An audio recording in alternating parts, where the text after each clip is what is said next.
Early winter evenings brought darkness unusually early.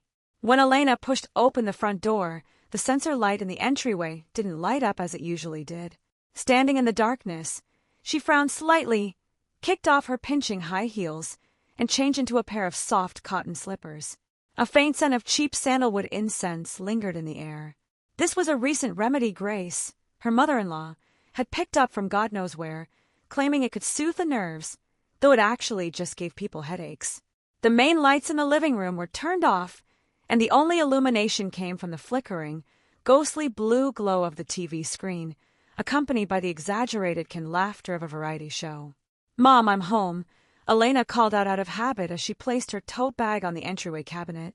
The living room fell silent for a brief second before Grace's slightly stiff voice drifted over. "Oh, Elena is back? Why so late today?" Elena walked over to the sofa, and only then did she see the situation in the room clearly. Her mother-in-law, Grace, was sitting cross-legged on the sofa peeling mandarins, with her sister-in-law, Chloe, sitting right beside her. The moment the two of them saw Elena, their eyes visibly darted away, and Chloe even instinctively shoved her hand under the sofa cushion. This abnormal behavior pricked Elena's sharp nerves like a needle. Elena's gaze swept across the living room, finally landing on the coffee table. She usually kept the red velvet box containing important documents like the property deed and household register underneath the fruit bowl, but right now, the space beside the bowl was completely empty. "Mom, where is the red box I left under the fruit bowl?" Elena's voice was calm, but her eyes had already turned cold. Grace's hand, peeling the mandarin, shook violently, and a segment dropped onto the rug. Her eyes wandered, not daring to meet Elena's gaze, as she gave a forced laugh. "What red box? I didn't see any. Isn't the house always messy like this? Look for it yourself." "Mom, my property deed is inside that box." Elena didn't sit down. Instead, she stood over the mother and daughter, looking down at them, her tone stripped of its usual warmth. "Sister-in-law, is that really necessary?" Seeing that they could no longer hide it, Chloe simply pulled out the ring of keys from under the sofa cushion and jingled them in her hand, her tone carrying a hint of self-righteous impatience, hiding a worthless booklet away every single day, guarding it against us like we're thieves. "Mom was just cleaning up the place earlier, thought it was taking up space, and put it away." "Put it away!" Elena let out a cold laugh, her eyes locked onto the keys in Chloe's hand. Those were the backup keys to her fingerprint smart lock, but Chloe's hurried hiding motion just now was definitely not as simple as just putting it away. "Give me the keys. I'm going back to the bedroom to check right now." Elena held out her hand.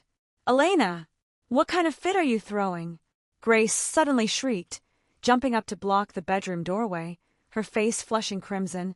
"Just because something is misplaced in the house, you're going to call the cops and ransack the place? If word gets out, people will laugh at our family for raising a thief of a daughter-in-law. I'm telling you, my son lives in this apartment. What right do you have to guard it against us? By the right that only my name, Elena, is on the property deed of this apartment." Elena's eyes were as sharp as knives, the forbearance she usually maintained completely tearing apart at this moment. She ignored her throwing a tantrum mother-in-law and walked right past her toward the bedroom. Grace tried to pull her back, but Elena's icy glare froze her right in her tracks. Pushing open the bedroom door, Elena's gaze instantly froze. The wardrobe had been tossed into a complete mess. The drawer where she usually kept her jewelry was half open, and the gold necklaces and jade bangles inside had all vanished without a trace. Not only that, the prenuptial property notarization document she kept in the desk drawer was also gone. This wasn't a simple cleaning up the place. This was an outright ransacking in broad daylight. Elena took a deep breath, forcing herself to calm down. Her mind raced frantically. The property deed, the notarization document, the backup keys. What on earth were Grace and Chloe trying to do?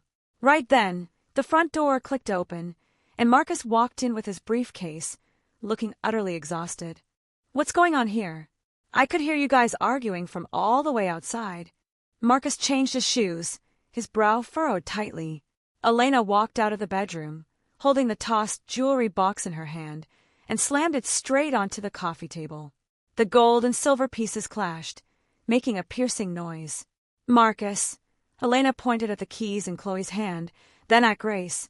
Your mother and your sister didn't just take my backup keys, they also went through my jewelry box and even stole my prenuptial property notarization document. You better give me a clear explanation of what the hell they are up to." The moment Marcus saw the jewelry box on the coffee table, his face changed instantly. He looked flusteredly at his mother, then at Elena, and finally managed to squeeze out a placating smile, trying to smooth things over. "Honey, let me explain.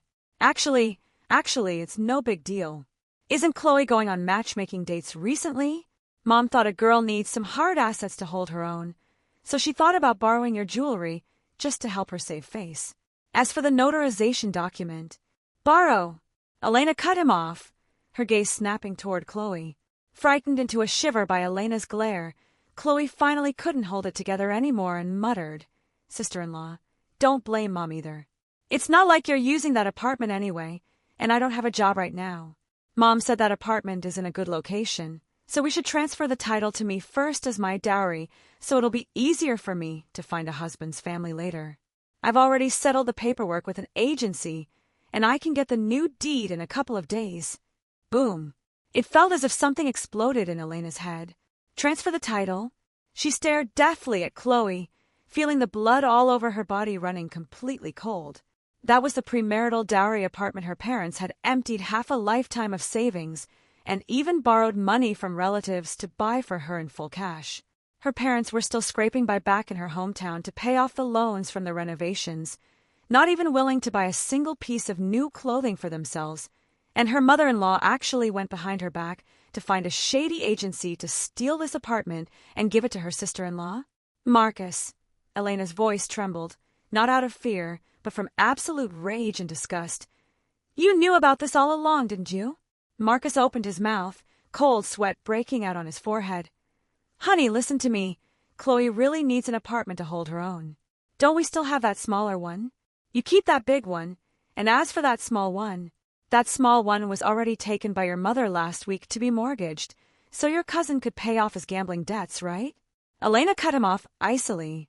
Marcus froze completely, looking as if someone had grabbed him by the throat, unable to squeeze out a single word. Elena smiled. Looking at these three family members bound by blood before her, she felt nothing but a profound sense of estrangement. She didn't cry, she didn't throw a tantrum, and she certainly didn't scream and roll on the floor the way Grace had anticipated. She simply reached into her tote bag with absolute composure, pulled out a black voice recorder, and placed it gently on the coffee table. "I've recorded everything you just said." Elena's voice was as cold as ice. Forging a signature to buy or sell someone else's property is a criminal offense. "Marcus, I'm giving you 10 minutes to think it over." She drew a pre-prepared document from her bag and pushed it in front of him. "Option 1. You sign this agreement, sever your mother-son relationship with your mom, and from now on your debts and her messes will have absolutely nothing to do with me. I take back my apartment and my jewelry, and we carry on. Option 2. We go to the Civil Affairs Bureau right now for a divorce, and then I'll see you in court. I will sue your entire family for fraud." A deathly silence fell over the living room. Grace slumped helplessly onto the sofa, and the keys in Chloe's hand slipped out, hitting the floor with a sharp, crisp clang. Drenched in sweat, Marcus asked with a tremble, "Honey, do you really have to be this ruthless?" Elena picked up her bag and turned toward the door. Her high heels clicked against the floor, each step sounding as if it were stamping directly on their hearts. "Ruthless? Stealing my apartment was just the beginning." Elena walked to the entryway and placed her hand on the ice-cold doorknob, but she didn't open the door right away. She was waiting to see where Marcus's bottom line lay, and waiting for the last remaining warmth of his marriage. "What's going on here? I could hear you guys arguing from all the way outside." Marcus changed his shoes, his brow furrowed tightly. Elena walked out of the bedroom, holding the tossed jewelry box in her hand, and slammed it straight onto the coffee table. The gold and silver pieces clashed, making a piercing noise. "Marcus," Elena pointed at the keys in Chloe's hand, then at Grace. "Your mother and your sister didn't just take my backup keys, they also went through my jewelry box and even stole my prenuptial property notarization document. You better give me a clear explanation of what the hell they are up to." The moment Marcus saw the jewelry box on the coffee table, his face changed instantly. He looked flusteredly at his mother, then at Elena, and finally managed to squeeze out a placating smile, trying to smooth things over. Honey, let me explain. Actually, it's no big deal. Isn't Chloe going on matchmaking dates recently? Mom thought a girl needs some hard assets to hold her own, so she thought about borrowing your jewelry just to help her save face. As for the notarization document, borrow. Elena cut him off, her gaze snapping toward Chloe. Frightened into a shiver by Elena's glare, Chloe finally couldn't hold it together anymore and muttered, Sister-in-law, don't blame Mom either. It's not like you're using that apartment anyway, and I don't have a job right now. Mom said that apartment is in a good location, so we should transfer the title to me first as my dowry, so it'll be easier for me to find a husband's family later. I've already settled the paperwork with an agency, and I can get the new deed in a couple of days. Boom. It felt as if something exploded in Elena's head. Transfer the title. She stared deathly at Chloe, feeling the blood all over her body running completely cold. That was the premarital dowry apartment her parents had emptied half a lifetime of savings and even borrowed money from relatives to buy for her in full cash. Her parents were still scraping by back in her hometown to pay off the loans from the renovations, not even willing to buy a single piece of new clothing for themselves, and her mother-in-law actually went behind her back to find a shady agency to steal this apartment and give it to her sister-in-law? Marcus! Elena's voice trembled, not out of fear, but from absolute rage and disgust. You knew about this all along, didn't you? Marcus opened his mouth, cold sweat breaking out on his forehead. Honey, listen to me. Chloe really needs an apartment to hold her own. Don't we still have that smaller one? You keep that big one, and as for that small one was already taken by your mother last week to be mortgaged, so your cousin could pay off his gambling debts, right? Elena cut him off icily. Marcus froze completely, looking as if someone had grabbed him by the throat, unable to squeeze out a single word. Elena smiled, looking at these three family members bound by blood before her. She felt nothing but a profound sense of estrangement. She didn't cry, she didn't throw a tantrum, and she certainly didn't scream and roll on the floor the way Grace had anticipated. She simply reached into her tote bag with absolute composure, pulled out a black voice recorder, and placed it gently on the coffee table. I've recorded everything you just said. Elena's voice was as cold as ice. Forging a signature to buy or sell someone else's property is a criminal offense. Marcus, I'm giving you 10 minutes to think it over. She drew a pre-prepared document from her bag and pushed it in front of him. Option 1. You sign this agreement, sever your mother-son relationship with your mom, and from now on your debts and her messes will have absolutely nothing to do with me. I take back my apartment and my jewelry, and we carry on. Option 2. We go to the Civil Affairs Bureau right now for a divorce, and then I'll see you in court. I will sue your entire family for fraud. A deathly silence fell over the living room. Grace slumped helplessly onto the sofa, and the keys in Chloe's hand slipped out, hitting the floor with a sharp, crisp clang. Drenched in sweat, Marcus asked with a tremble, Honey, do you really have to be this ruthless? Elena picked up her bag and turned toward the door. Her high heels clicked against the floor, each step sounding as if it were stamping directly on their hearts. Ruthless? Stealing my apartment was just the beginning. Elena walked to the entryway and placed her hand on the ice-cold doorknob, but she didn't open the door right away. She was waiting to see where Marcus's bottom line lay, and waiting for the last remaining warmth of this marriage. The living room was terrifyingly quiet, save for the tick-tock of the wall clock, sounding exactly like a countdown. Elena! Marcus finally spoke, his voice as raspy as rubbing sandpaper. You want me to sever ties with my mom? How is that even possible? She is my biological mother. Even if she did something wrong, you can't force me to do something so completely unfilial and monstrous. Monstrous! Elena turned around, her eyes as cold as ice. She stole my apartment, and you call that doing something wrong? You helped cover it up, and you call that being unaware. Let's get one thing straight, Marcus. That is my premarital asset, not a trophy for your family. I am not forcing you to sever ties today. I am giving you and myself one final way out. You are trying to destroy this family.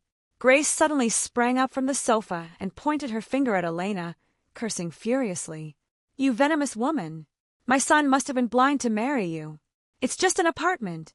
Since you married into our family, your person belongs to us, so your things naturally belong to us too. Now look at you. Not only do you refuse to share, but you're also forcing my son to cut ties with me? I'm telling you, not a chance in hell. Marcus, if you dare sign that paper, don't you dare call me your mother ever again. Mom! Marcus clutched his head in agony and crouched down onto the floor.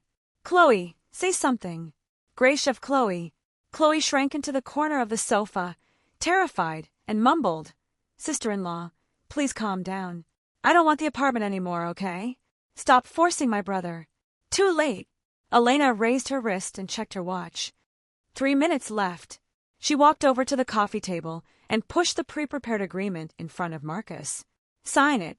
I take back my apartment, and we keep living our lives.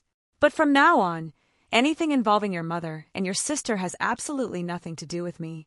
You will hand over your payroll card, and our finances will be completely separate. Don't sign it, and at 8 o'clock tomorrow morning, you will receive a court summons. Your mother will be criminally detained for grand fraud and forging official documents and seals. As her accomplice, you won't escape either. Who do you think you're bluffing? Grace shouted, her voice betraying her inner cowardice. Whether I'm bluffing or not, Mr. Davis will tell you right now. Elena pressed the speakerphone button and dialed her lawyer's number. Mr. Davis, what's the situation? Ms. Elena, I have arrived at the Property Registration Bureau. The staff stated that since the property constitutes personal premarital assets, and you have already submitted an application for dispute registration, the property status is currently frozen. No title transfer procedures can be processed. Furthermore, I have filed a report with the local police precinct, and the police have stated they will step in to investigate the forged signatures. Mr. Davis's voice came through clear and composed. In the living room, Grace's face turned deathly pale in an instant. It was as if all the strength had been drained from her body as she slumped limply onto the sofa. Chloe was so terrified that she burst out crying. Marcus raised his head, looking at Elena with bloodshot eyes. Elena, I'll sign, all right? Just don't call the police. Don't let them arrest my mom. Marcus, you can't sign that. Grace shrieked, lunging forward to snatch the agreement away. Mom!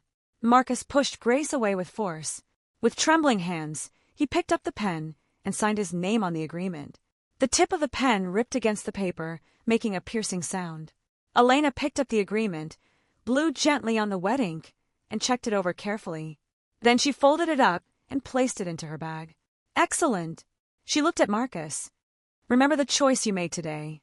From this moment on, any debt or any trouble belonging to your mother and sister has nothing to do with you and nothing to do with this household.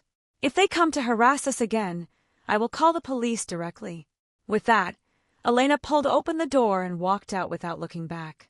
The moment the door shut, she leaned against the ice-cold wall and let out a long, deep breath. Tears finally spilled over, completely out of her control, but her gaze was more resolute than ever before. She knew that from this moment on, she was no longer the daughter-in-law who compromised for the sake of peace. She was Elena, a woman who was going to fight for herself. In the late-night hotel suite, it was so quiet that the only audible sound was the faint white noise of the central air conditioning running. Elena took a hot shower and changed into a cotton bathrobe provided by the hotel. She sat on the single armchair in front of the floor-to-ceiling window, holding a glass of red wine she had just poured. Outside the window was the bustling night view of the city, where the heavy traffic transformed into flowing ribbons of light. She gently swirled her wine glass, the crimson liquid reflecting a blurred, mesmerizing luster under the lights. The phone screen on the coffee table flashed frantically, accompanied by one burst of vibration after another, looking like a dying fly struggling in its final moments. Elena glanced at the caller ID, Marcus. This was already the 47th call tonight. She didn't answer, choosing instead to let it vibrate until the screen went completely dark. She took a sip of the red wine, and the rich liquid flowed down her throat, bringing a hint of warm spiciness. She knew Marcus all too well. That man must be at his wits' end in the living room right now, caught between his mother, who was rolling on the floor throwing a hysterical tantrum while weeping and wailing, and his sister, who was trembling with fear and complaining endlessly. Meanwhile, He could do absolutely nothing except vent his impotent fury and attempt to emotionally blackmail her. Sure enough, less than half a minute after the call ended, WeChat notification sounds began to bombard her in rapid succession. Elena, I'm begging you, please come back. My mom just got so angry she threw up blood. The ambulance is already downstairs right now. Elena, just how cold-blooded can you get? That is a human life. Because you signed that agreement to sever ties, my mom refuses to eat anything now. She says if she doesn't see you, she's going to jump off the building. Looking at these texts, a deeply sarcastic, cold smile curled up at the corner of Elena's mouth. Jump off the building. That apartment was on the 6th floor of an old residential community with no elevator. Grace's body, which had been plagued by high blood pressure for years, panted like a broken bellows just climbing the stairs. She didn't even have the strength to walk to the balcony, let alone jump off a building. This was nothing more than her worn-out trick. The classic routine of weeping, throwing tantrums, and threatening suicide. Whenever she deployed this move in the past, Marcus would give in immediately and then turn around to force Elena to back down. But this time, she absolutely refused to. Elena set her wine glass down, picked up her phone, and replied to Marcus with a voice message. Her voice was steady, calm, and even carried a hint of ill-timed nonchalance. Marcus, you signed the agreement yourself, and you penned the signature yourself. If your mother actually dares to jump off the building, remember to record a video in advance and send it to me so I can save it as evidence of your family's suicidal hysterics. As for the ambulance, call it if you need to. Don't delay the emergency treatment. I'm staying at a hotel tonight, and I have to work tomorrow, so I don't have time to play a part in your family's melodrama. Good night. Once it was sent, Elena directly blocked Marcus, Grace, and Chloe on WeChat. The world was finally peaceful. The next morning, Elena sat punctually in her company's spacious and bright office, handling the spreadsheets at hand. The receptionist called her through the intercom, her tone somewhat awkward. Director Elena, there is a lady downstairs claiming to be your mother-in-law. She brought a young girl with her, and they are currently weeping and making a scene in the lobby, claiming that you don't care whether they live or die. They are also making a fuss about the security guards throwing them out. What do you think? Call the police. Elena didn't even lift her head. Her tone is flat, as if she were commenting that the weather was nice today. Tell security that they are not my family members. They are here to pick a fight and cause trouble at the company. If they refuse to leave and disrupt the normal operations of the office, let the police handle it directly. Understood, Director Elena, the receptionist replied, hanging up the phone with a sigh of relief. Within half an hour, Elena's phone received a text notification from the local police precinct. A member of the public had reported a dispute in the company lobby, and officers had dispatched to mediate. Elena looked at the text message, picked up the black coffee on her desk, and took a sip. This was just the beginning. A person like Grace could throw tantrums at home without consequences, but once she stepped outside, society would naturally teach her a lesson. At 3:00 in the afternoon, Elena's department manager knocked and entered her office, handing over a manila envelope with a rather peculiar expression. Elena, this was just passed up from the front desk. They said your sister-in-law insisted on shoving it to me, making sure I hand it to you personally. Elena took the envelope and opened it right in front of the manager. A few crumpled sheets of paper dropped out, covered in a letter of apology written in crooked handwriting, accompanied by a selfie of Chloe crying with a look of delicate distress. Sister-in-law, I know I was wrong. I shouldn't have coveted your apartment, and I shouldn't have stolen your things. My mom is lying in the hospital right now, and the doctor said if we don't pay the hospitalization fee soon, they will stop her medication. Chloe knows that sister-in-law is kind-hearted. I beg sister-in-law to consider the fact that Chloe hasn't found a job yet, and lend us 50,000 yuan first to pay the medical bills.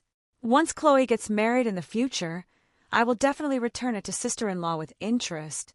After reading it, Elena couldn't help but burst into laughter. How was this an apology letter?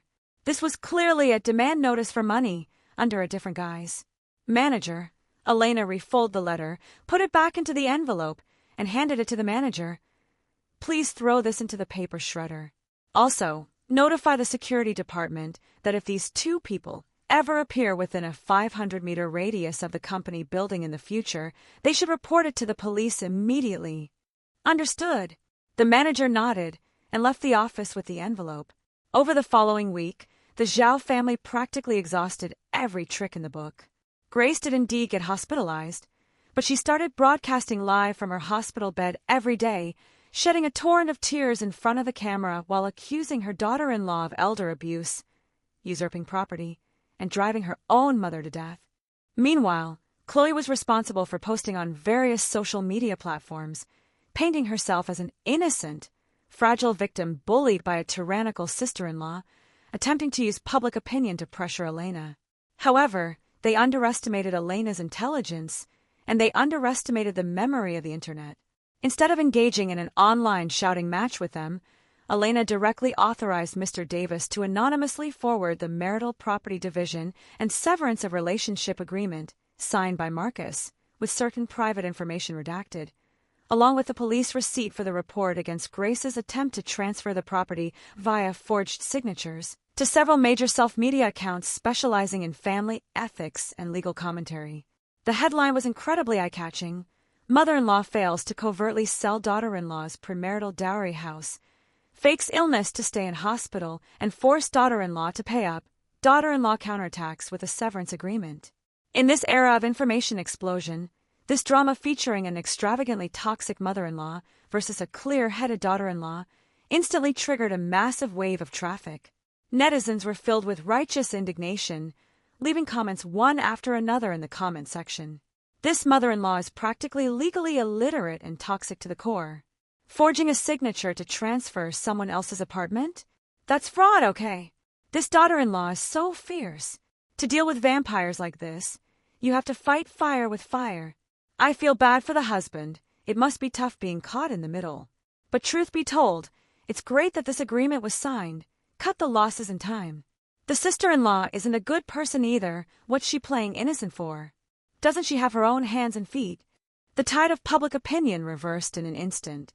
After Chloe's account was unearthed by netizens, she faced an overwhelming onslaught of criticism, ultimately forcing her to turn off her comments and slink away to delete her account. Grace's live broadcasts were also permanently banned by the platform for alleged defamation and provoking trouble. Elena! He lifted his head, his voice so raspy it was barely audible. I'll sign. I'll hand over the payroll card. I'll listen to you about everything from now on. Don't divorce me, I'm begging you. Elena looked down at him from above, without a single shred of pity in her eyes. Get up. The floor is cold. Her tone was flat, as if everything that had just happened outside the bathroom was merely an illusion. Marcus felt as though he had received a grand pardon.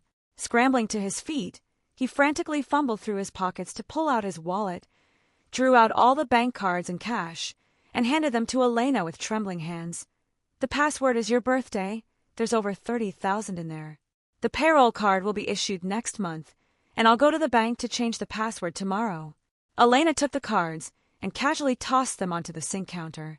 Marcus, do you honestly think a few dollars can buy back my trust? She walked over to the vanity, picked up the hairdryer, and began to blow-dry her hair unhurriedly. You better pray that your mother and your sister don't stir up any more drama for me. Otherwise, next time you won't even have the right to kneel in front of me. Marcus nodded his head furiously, like a pestle pounding garlic. They won't. Absolutely not. I'll watch them. I'll keep a death grip on them. However, Marcus had clearly underestimated the destructive power of his toxic family. He thought that as long as he remained obedient and his mother stayed well-behaved, life could return to its normal track. But he forgot that greed is a bottomless pit. Once opened, it can never be filled again. 3 days later, while Elena was in the middle of a company meeting, her phone suddenly began to vibrate frantically. It was an unfamiliar number. Frowning, she walked out to the hallway outside the conference room to answer the call. Hello. Is this Ms. Elena, the wife of Marcus? An emotionless, mechanical female voice came from the other end of the line. Your sister-in-law, Chloe, borrowed 300,000 yuan from our online lending company, and it is currently 3 months overdue. Since she has lost contact and her emergency contact, Miss Grace, refuses to repay the loan, we are now legally pursuing collection from you and Mr. Marcus. Elena's brain went buzz. 300,000. Online loans. She took a deep breath, forcing herself to calm down. What did she borrow the money for? We are not clear about that. However, according to our records, Miss Chloe has borrowed from 7 different online lending platforms successively over the past 6 months, with a cumulative amount exceeding 800,000 yuan. Currently, all of these debts are overdue. 800,000. Elena hung up the phone, feeling a wave of dizziness wash over her. 800,000. How did Chloe, an unemployed vagrant who didn't even have a job and relied on Grace just to pay her rent, manage to borrow 800,000 yuan? She immediately dialed Marcus's number. The phone rang for a long time before it was picked up, and Marcus's broken, hysterical roar echoed from the other end. Elena! Elena! Come back quickly! My mom was beaten up. What happened? Elena's voice was as cold as ice. Chloe borrowed from loan sharks, and those people came banging on the door. My mom went to argue with them, but she ended up being pushed to the ground, and now she's in the hospital. Marcus's voice carried a crying tone. Elena, it's 800,000 yuan. Where on earth are we going to get 800,000 yuan? Elena closed her eyes and took a deep breath. Marcus, listen to me carefully. Her voice possessed absolutely no rise or fall. First, that is money your sister borrowed. It has absolutely nothing to do with you or me. Second, your mother getting beaten up is her own fault. Who told her to be so arrogant normally? Third, I will not contribute a single penny. Elena! Marcus cried out in despair over the phone. She is my biological sister. My mom was almost beaten to death. Are you really going to just sit back and watch them die without saving them? Marcus, Elena cut him off. Have you forgotten the contents of the agreement? Any debt of your mother and your sister has nothing to do with you, and even less to do with me.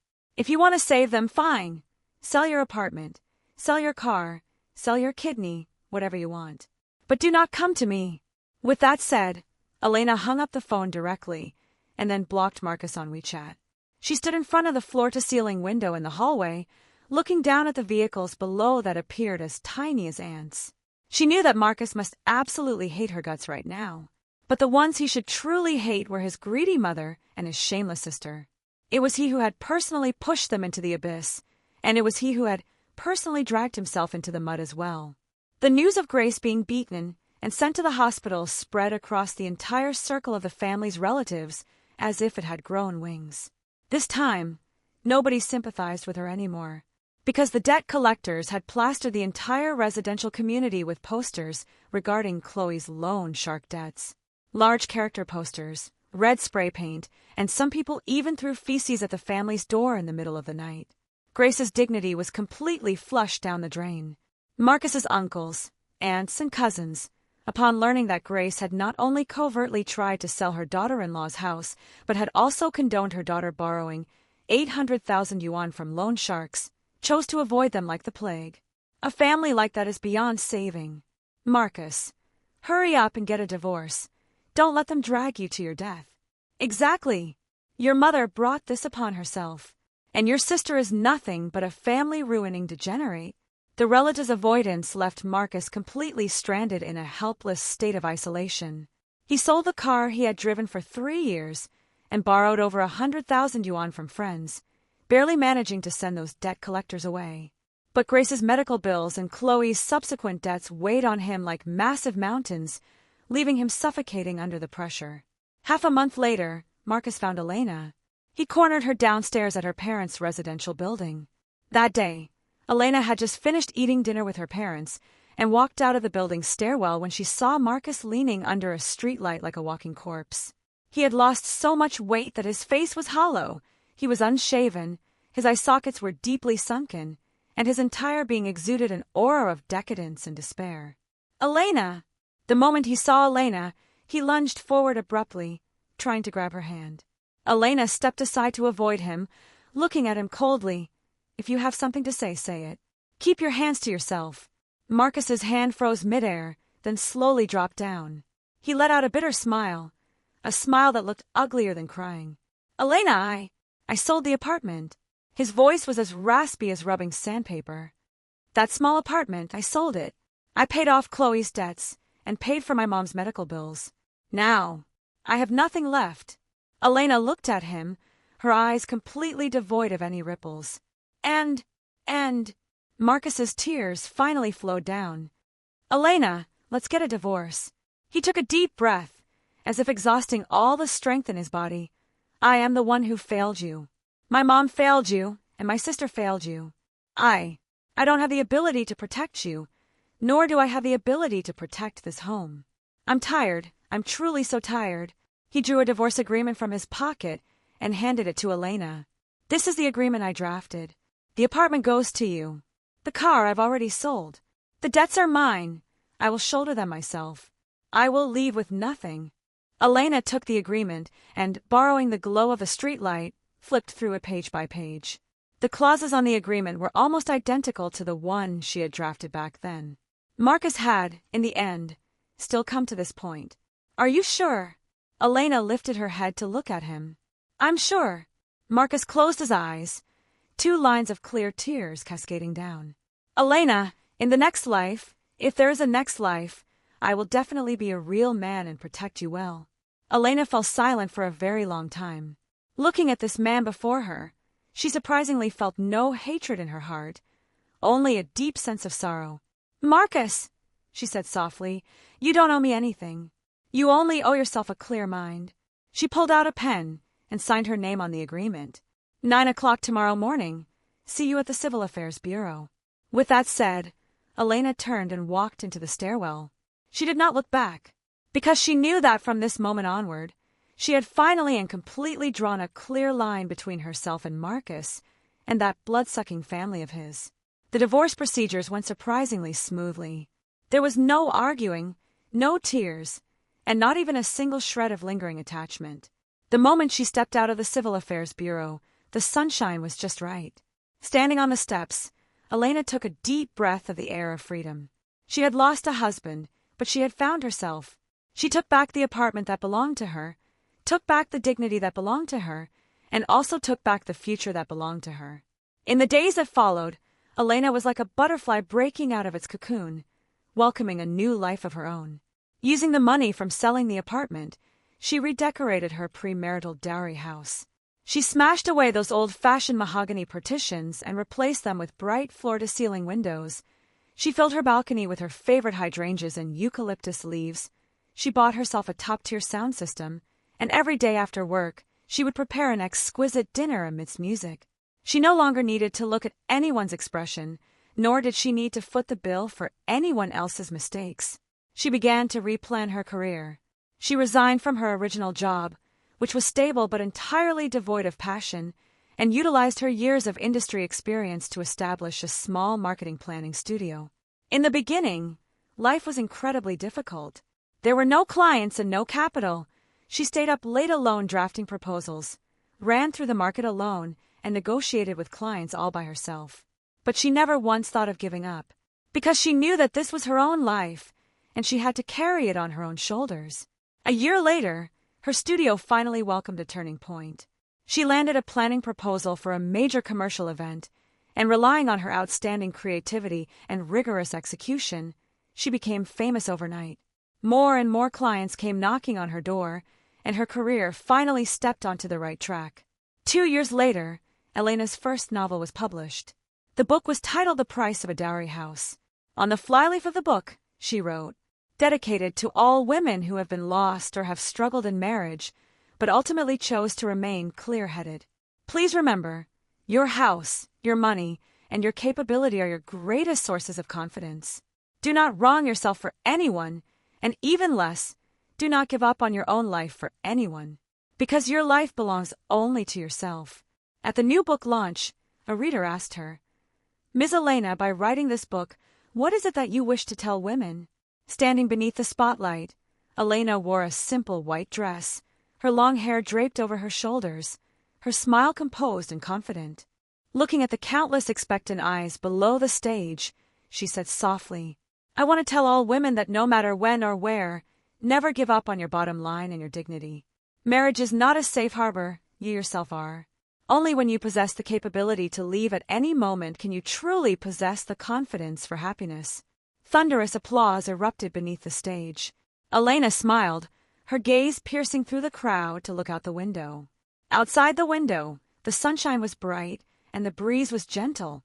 She knew that the storm had already passed. Her new life had just begun. On an autumn afternoon 5 years later, Elena sat in front of the floor-to-ceiling window of her studio, holding a cup of freshly brewed pour-over coffee in her hand. Her studio had already grown from a small office at the beginning into a well-known planning company with over 20 employees. She herself had also grown from an obscure, low-profile workplace nobody into a renowned planning expert within the industry. The ginkgo leaves outside the window were beginning to turn yellow, piece after piece of golden leaves drifting down in the autumn wind. The ringing of her phone interrupted her thoughts.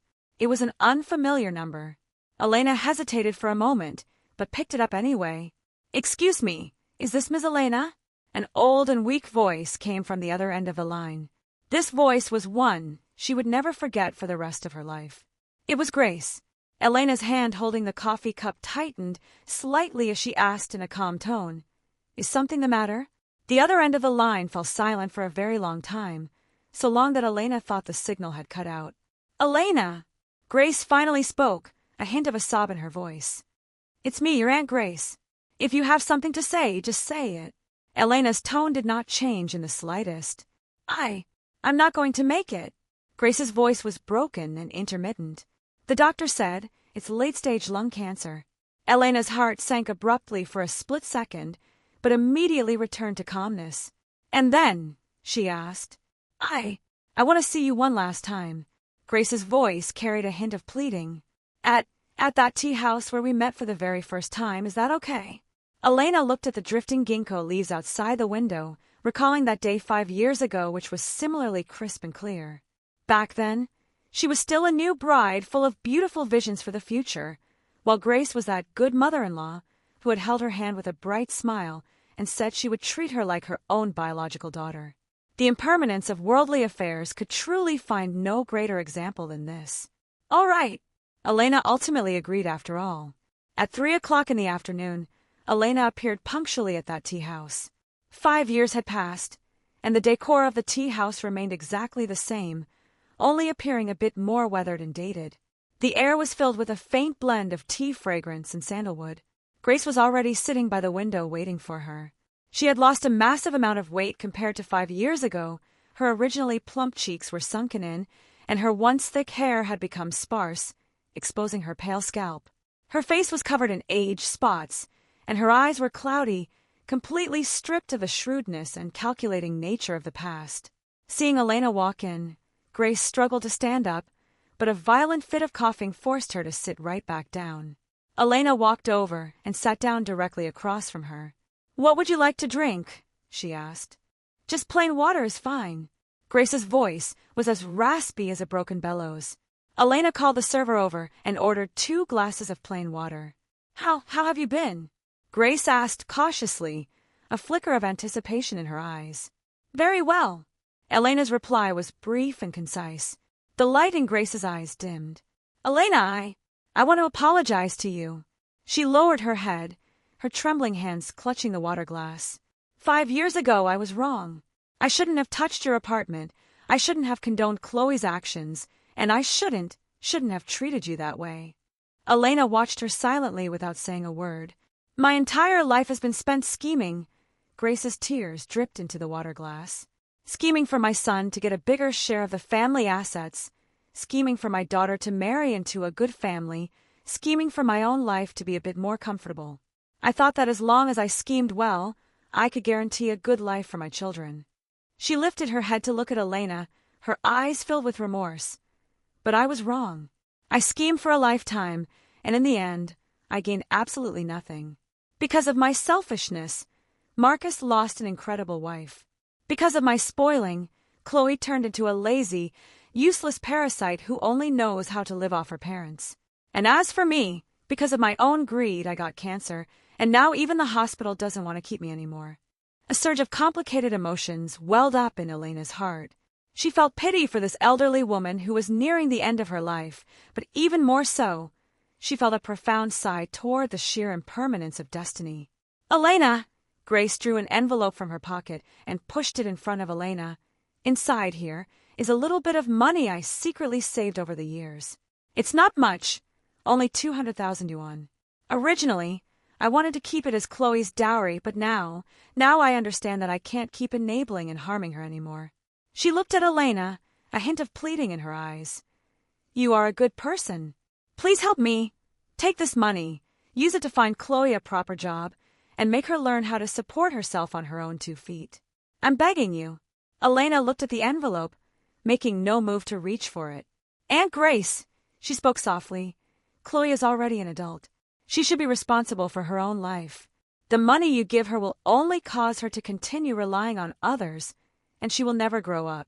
Grace froze, a wave of bewilderment surfacing in her cloudy eyes. As for you, Elena continued, you should take responsibility for your own actions.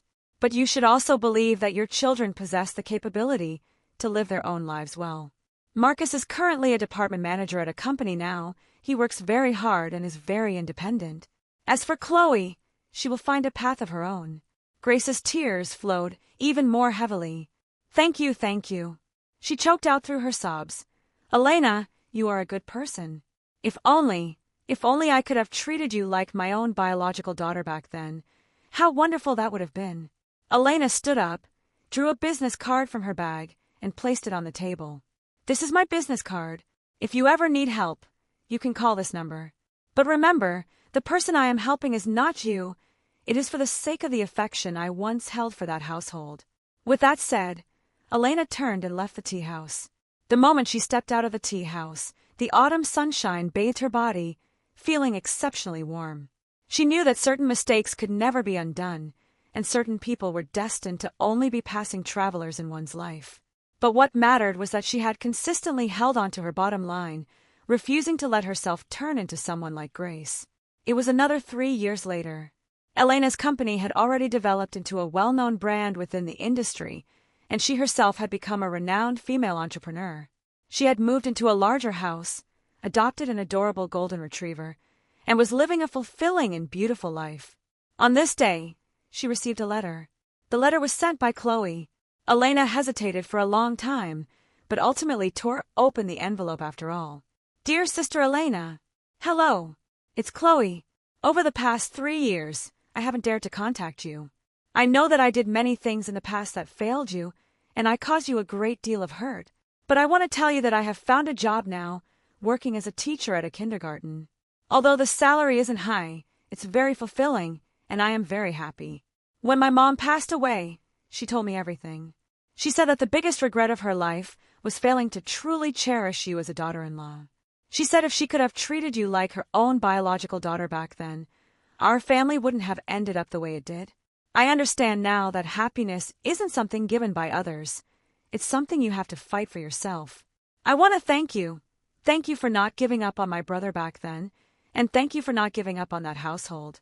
Even though we ended up divorced in the end, you allowed me to see how a woman should live out her own dignity. I'm getting married soon to a very ordinary programmer. He doesn't have much money, but he treats me very well and respects me deeply. I think this might be what my mom meant by true happiness. Before my mom passed away, she gave that 200,000 yuan to me. I didn't take it. I donated it to an orphanage instead. I think this might be the final good deed she could possibly do. Sister Elena, thank you. Thank you for making me understand what truly matters. Wishing you eternal happiness. Chloe. After reading the letter, Elena let out a gentle sigh. She walked to the window and watched the children downstairs laughing and playing in the residential community. Her phone rang. It was her assistant calling. Director Elena, we have prepared that new planning proposal, and the client said they would like to meet with you. All right, I'll be right down. Elena hung up the phone and picked up her coat. She walked to the entryway and put on her high heels. In the mirror, her eyes were resolute and her smile was composed. She knew that life would continue and challenges would keep coming. But no matter what she encountered, she would keep walking forward bravely, exactly like she was doing now. Because she consistently believed that as long as she held fast to her bottom line and worked hard to become a better version of herself, happiness would, in the end, arrive exactly as promised.